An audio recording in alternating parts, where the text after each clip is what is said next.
Graduated, elevated, now it's my time to shine, yeah, let's go. Major moves, power moves. Hello and welcome to Ph.D. Hard Talk. Thank you so much for wanting to have a conversation with me and the audience back at home. Please introduce yourself, Dr. Simone, and also your research. Hi everyone, my name is Dr. Simone Kolysh. I come to you from Maryland, United States. I'm a sociologist, a women's studies scholar, and an expert in LGBTQ lives and identities. Today we're discussing my book called Everyday Violence, the Public Harassment of Women and LGBTQ People, and it's based on my 10 years of dissertation research. Excellent. So I guess the first question is, why write a book about this topic?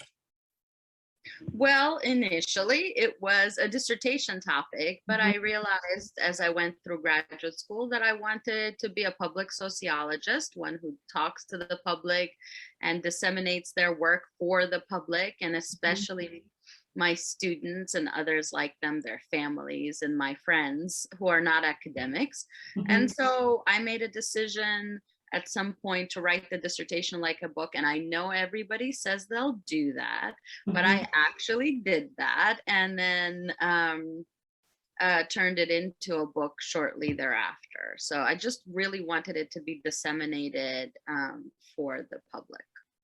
Okay, so I guess the one thing that I picked up and I thought was quite interesting, but that's because I don't know much about your research, is catcalling.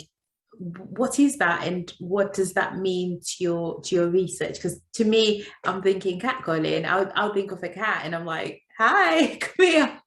Like I wouldn't think any further. So I would love to understand a bit more about that. So I would love it to be that too, by the way. And I think there are regional differences in how, people across the world name this phenomenon, but we can call it street harassment.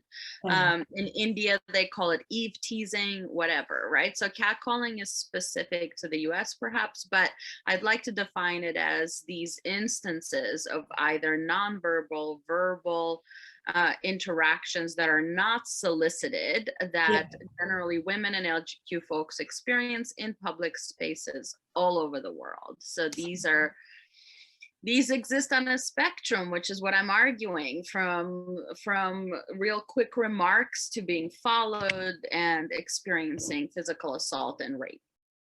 Okay, so to me that's quite serious, and when I'm looking at the lexicon itself, the word catcalling, I would never think it's linked to such harsh or maybe hard topics. In a sense, it's a fluffy word, isn't it? Catcalling. Yes, right. And that's why I didn't use it in the title. That's why the title eventually came to be Everyday Violence, because that's part of what it involves. And so actually the reason the book is necessary is so that people can make the connection you just did, so that people can make the connection between these everyday experiences and perhaps episodic instances of harsher violence, or between these everyday experiences and police violence or the violence of gentrification. So that's what I put together in the book.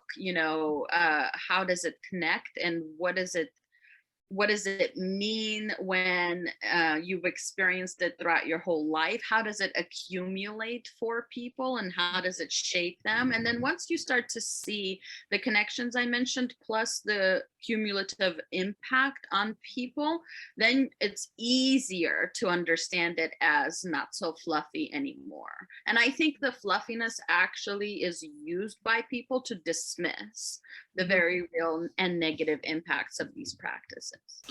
Okay, so I'm now going back to India, and I think over the past few years, you touched on India, that's why I've gone to India. We've seen, violence towards women and also towards minorities in the sense of culture and religion just to explain, which is usually if you're gay, you're treated a certain way and they see you as a minority. And if you come from a certain caste, that's even worse, etc. So that's what I mean by that. If we're to look at, catcalling and, to put it in that way, looking at third world countries or the global south, do you think it's appreciated and also valued as it should be valued in the Western world? What I mean by that is, we know that catcalling, will say is bad, but if I went to a religious country, would that be bad if women are treated that way? Based on your research and your reading, what were your findings? Or did we not come into it? I have a lot of thoughts about this and your comments. But I do want to say the book is very much specific to New York City. Yeah. But on the other hand, the practice of street harassment is universal. And I wouldn't say, as is the practice of harassing LGBTQ people and openly discriminating against them. India is a complex society, and in part, the way minorities are treated there is a legacy of British colonialism. And, there are tons of things we could talk about that are specific to different facets of Indian society prior to colonialism that actually celebrates diversity when it comes to sexuality, gender, etc. I think that you could study any of the countries and make the connection between the everyday experiences people face and these much greater instances of violence, supposedly. And I think, knowing what I know about the global fight against street harassment, we have to be very careful, because a lot of it is led by well-meaning white women, or, the road to hell is paved with their intentions. And so if they don't recognize how the global South, quote unquote, came to be, how we came to use this terminology of first world, third world, how they need to decolonize a lot of their understanding of patriarchy and violence, I don't think they should be leading the conversation. So to that end, I shouldn't be leading that conversation. The feminists in India can tell you better about the violence that is kind of endemic to their society. Okay, so let's leave India and go back to, are you from New York actually? I am. Well, I'm from Azerbaijan, which is in the Middle East, but I lived in New York since I was 11, and now I'm in Maryland. All right. So let's take New York. It's our playground, and it's multicultural, and I would say it's woke. That's the word that I'll go for. Your book then, how does it relate to I would say it's an individual. We'll say New York's an individual. How does it relate to New York when it's woke? Because I like to think that a place that's really woke, you wouldn't have such incidents. Well, I guess we have to rethink whether it's woke. One of the things people think about New York is that it's a melting pot, right? But it's actually deeply segregated across racial lines, class lines, ethnic enclaves, cultural, places and whatever. But the other thing is that we can actually be involved in something that's like very much New York and not have the vocabulary or the lens to understand what's going on. So what a lot of my students know is that they do experience these things, but they don't know how to put it into context, and they don't know what, and once they read the book, they start to say like, oh, now I can see it's not a personal problem, it's a structural problem. It's not a personal problem, it's a public health concern. Things like that, I think people need to be provided with the links, right, that they may not be making and that I wasn't making when I was 12 and experiencing this. And also New York is actually really densely populated, and it relies right on its public sphere, on the subways quite a bit. And as a result, there are far more of these interactions than you'd find, say, in a rural place. So it's like a hotbed for this behavior. Yeah. But it's just kind of, it's hard to fight something so commonplace. So no, I don't think people have an understanding at all that they shouldn't behave like this, or that they're facing an issue of everyday violence. Yeah. So we'll take, I love what you're saying, because if you don't know, you don't think it's a problem. So how do we then educate and resolve, well, hope to maybe solve a few issues? What do you think is the best course of action? It's really hard. As an anti-street harassment scholar, I find myself in the minority on this because, and actually in alignment with a lot of intersectional activists, because there isn't one single way I'd recommend anyone respond to this, because you have to consider your safety. And for me, as a white perceived person, or a white person perceived as a woman, in specific areas, and because of how police are meant to protect me and, my purity or whatever, I have a lot more recourse than, say, somebody who's a Black lesbian woman, like my wife. And so we could be experiencing the same thing, but even our ability to seek justice, not that I would ever seek it from police, differ based on our position in society. Okay. Sorry, I wasn't done. I'm receiving you, and I'm going, okay, that's deep. With all the police stuff that's going on in the US, I'm like, oh, that's deep. Yes.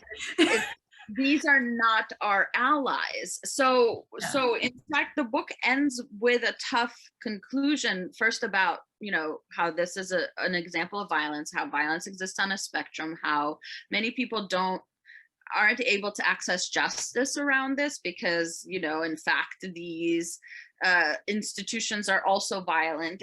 And I do find that getting to be more feminist helps, getting to read and learn about feminism, helps people stop blaming themselves. And yet, when people get empowered by feminism and they start to respond with like more clearer no's, or like get away or whatever, the men or the people who perpetrate these, who kind of enact these instances of violence, they could escalate it. So it's a very tough balance, but I do like talking about educating. And I'll say that there's an organization in Brooklyn called Girls for Gender Equity, and they do workshops with teens of all genders about this issue and try to prevent it, before it escalates or before it becomes ingrained in these teenagers. And I think that's one of the multitude of answers that we need. But first, as you said, if you don't know what you don't know how to approach it. Okay, so again, this is your field and is your baby essentially. To give an example, so I don't know, and I have no idea, and I'm just existing in this world. What is the one thing that you think is important that I should look out for and identify as catcalling? Did you ask for it? And are you trying to get from point A to point B and are now being interrupted? Then that's catcalling. It's an interjection into your mobility, you're navigating your life, work, school, it's this kind of, it's this when you wake up in the morning and you think you're cute and you're going to put on an outfit and you've got goals and dreams and ambitions, you're about to get your Ph.D. And then someone comments on your tits and ass, and that in reality, your position is otherwise. You thought you were an individual who woke up and did your hair and whatever, but it's an experience that reminds you of your place in society. That is how you would know that it is an instance of catcalling. it brings you to your status, and it makes you confront. It's hard to confront that your position, according to someone, a stranger, is lower than what you like woke up to be. Wow. Never thought of that, but I get you. I get your point.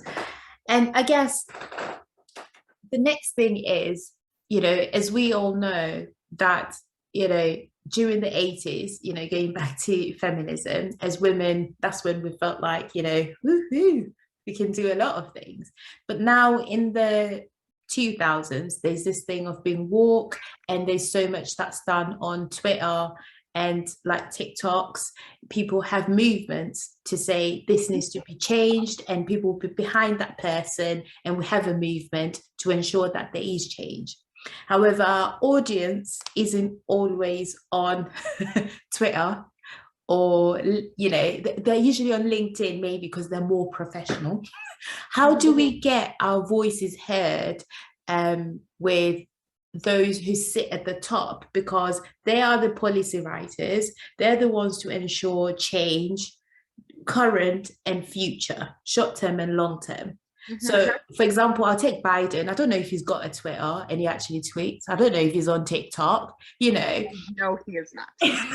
So to speak to that man, I'm sure there's a protocol, right? And then to speak to that man that lives in Texas somewhere, in a ranch somewhere, how do I get there when he thinks it's normal, to go down the road of catcalling? How do we get that message across to those individuals? Because most of them, they're the ones who influence the next generation to say it's a-okay for you to make that comment.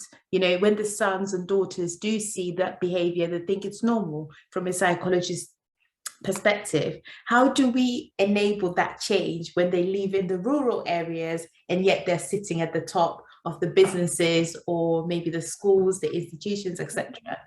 Well, this is a giant question, but first let's say that there have been many waves of feminism in the West, right? And the 80s was the second wave, supposedly. I really hate the wave terminology. I know I keep throwing all of these wrenches in your wheels, but I think that with the advent of technology, we can be more connected to each other about our experiences and empower one another. But the other thing I think about is that not all of our work has to be to make the policy folks listen. Like, this work is for the people who are on the receiving end of this. However, that also being said, it's being shared with, for example, my student just shared it with her 2 grown children and her parents. And it's actually, you never know how things are gonna travel and be received. And when I think of Biden and this kind of colossal failure that is the response to the pandemic, or to police brutality, to mass shootings, I think violence is really endemic it's like at the core of what United States is. And so I don't think they'd listen if they don't listen after you've had 10 mass shootings this week. But that doesn't mean, obviously, I believe in still educating others, and so we don't need to be defeatist. It's just that it's really important for folks to read the book, and then if they are in positions of power, make the connection between things they always consider serious policy matters, and then things that actually impact women and LGBTQ people of color, disabled folks, and whatever, because we constitute the majority of society. So instead of treating these topics as like special issues, which is how they've dealt with it during my grad school time, these topics should be prioritized. But as part of that dismissal that I talked about earlier, where people dismiss it as unimportant, well, that's not true. I argue otherwise. And so as one person, I can make that argument. And then there's like these other folks who do activism around this, folks who do more academic work around this. And it just kind of takes a village. I don't think I don't think you or I have to solve something, but you and me and a whole bunch of other people can. Yeah. So no, thank you very much for your response. I guess going back to the LGBTQ community, in terms of how they face catcalling, I'm just trying to understand what's there that's in place that the government has put in place to ensure that it is a safe, your face, environment.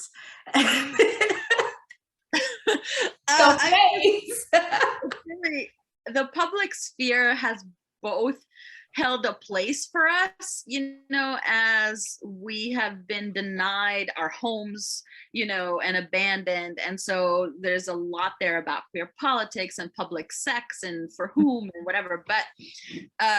But officially, LGBTQ folks are under attack in the United States, from the Don't Say Gay bills to the anti-trans legislation to all of us uterus havers, being on the chopping block, and that being the beginning to undoing same-sex marriage and sodomy laws and all of that stuff, right? So the government is not interested in protecting us, and we have always protected ourselves, because even going back to, and I hate marking the Stonewall situation as the beginning of anything again, but we took care of ourselves. And by we, I really mean, trans women of color. And so I want to shout them out, to resist police brutality, to throw those bricks, right? To light those diners on fire, like in San Francisco and whatnot. And again, now we are looking to, as we make our way through the pandemic, to supporting one another through mutual aid.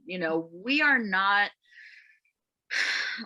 not in, well, but let me be clear, we, the queers who are not assimilationist, who are radical, we are not in the business of relying on Joe Biden for anything, or on politicians for anything. We are seasoned. I am 38. I have been through many administrations and many difficulties as a queer and non-binary person in my life.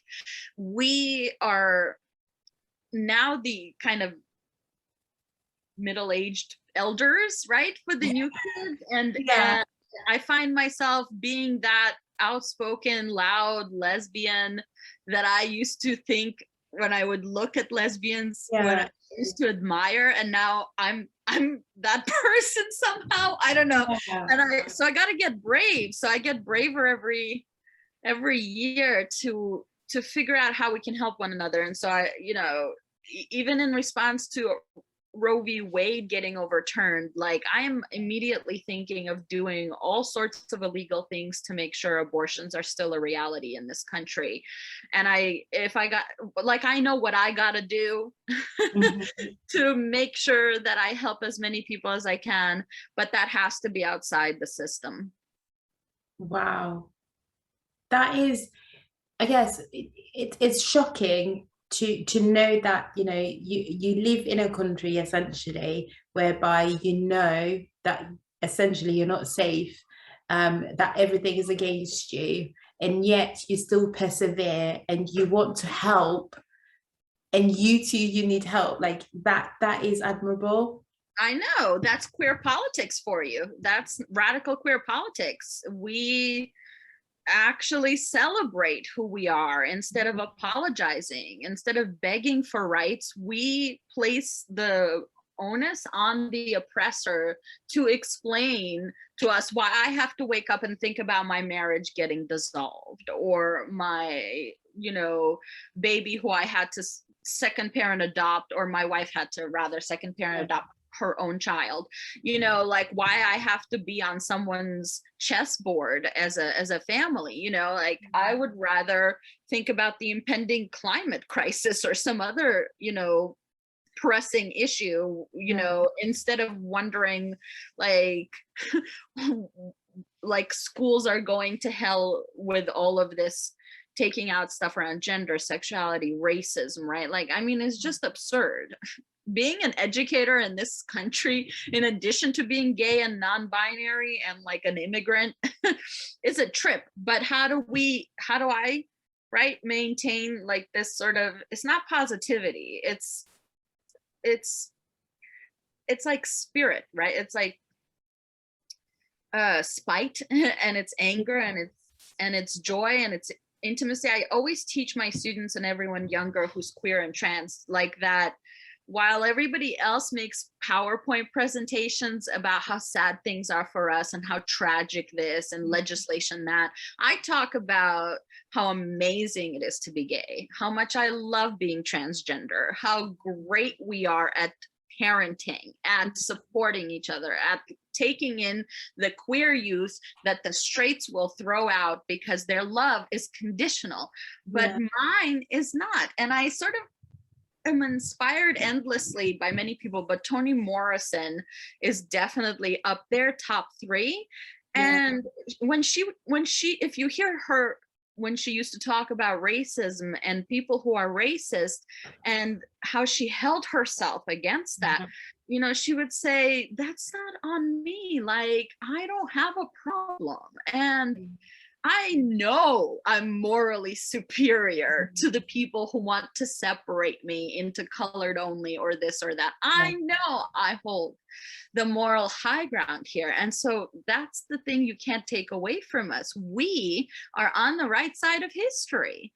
And if we gotta die fighting for that, we will stand on the shoulders of giants. You know, you can't fight an idea. Like, you watch that movie V for Vendetta, and at one point V, right, says you can't kill an idea because ideas are bulletproof. And you know, and that's just, maybe I'm an idealist, but that's kind of how I think about it too. So I can smile through some of this really traumatizing things out of our control. Graduated, elevated, now it's my time to shine, yeah, let's go. Major moves, power moves, take it to the top one time non-stop.